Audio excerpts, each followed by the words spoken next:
Hey Wargamers, today I want to talk a little bit about a unit that I've been using with some success in my recent games, and I want to get your feedback on if you've used it and how it's worked for you. So the idea here is that it's basically a Mont'ka support commander unit. So you take a commander in a Cold Star battlesuit, give it a cyclic ion blaster, and then 3 missile pods or 2 missile pods and a shield gen. The shield gen I think is something that really comes down to playstyle and how your matchup actually works out.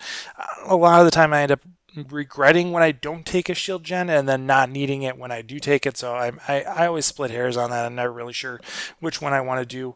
But the really critical thing here is that it has the coordinated exploitation enhancement, which means that when it's leading a unit, when that unit is selected as an observer unit, the guided unit has sustained hits 1. And in Mont'ka, that is a really powerful ability. We get sustained hits in Cao Yun, that's fantastic. But here, getting sustained hits in Mont'ka on top of your lethal hits for turns 1, 2, and 3 is really awesome. So when you get a 6 to hit, you're getting that lethal hit to go through, and then you get a bonus hit, your sustained hit on top of that. So you're really getting a really decent force multiplier with the coordinate exploitation benefit on that particular guided unit. Now you take the Cold Star unit and put it in this unit of Star Scythe battlesuits. They have flamers, so they don't need to be guided, and then they will benefit from the Cold Star movement buff, allowing them to move much more quickly and use those flamers much more easily than they would otherwise. So we have a synergy here between the Star Scythe unit that doesn't need to be guided, and so that frees up this unit to be the observer, and they benefit from the movement buff from the Cold Star in a way that it's a win-win for the Cold Star and for the Star Scythe unit. So we're getting a lot out of this, and now we have a Cold Star that benefits too from the Star Scythe special ability. So the Cold Star now gets -2 AP when it's targeting infantry.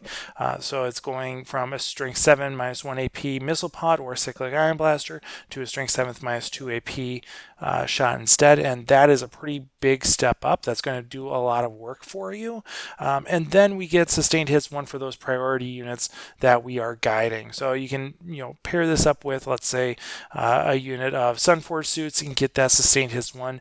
For a unit that's putting out a relatively small number of shots, that sustained hits 1 is going to be really useful when it does proc. And we're putting ourselves in a good position here. Now, some considerations on top of this, you could go with a burst loadout instead of a missile loadout. It's going to be a shorter range thing, and so you're not going to be able to use it as much, but you're potentially going to be getting more out of the anti-infantry role here.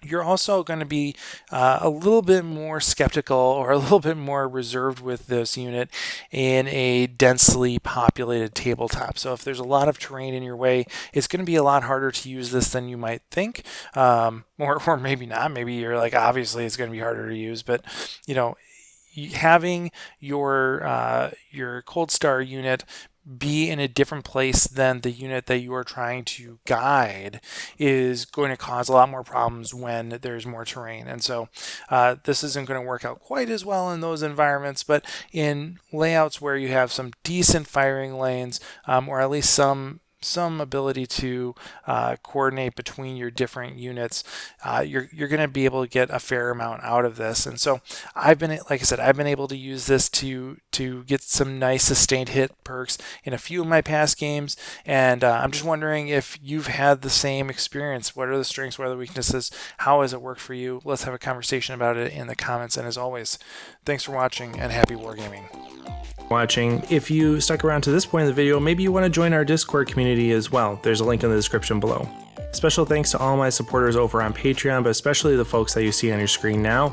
If you want to help make more invasive wargaming videos, consider joining our community over there as well.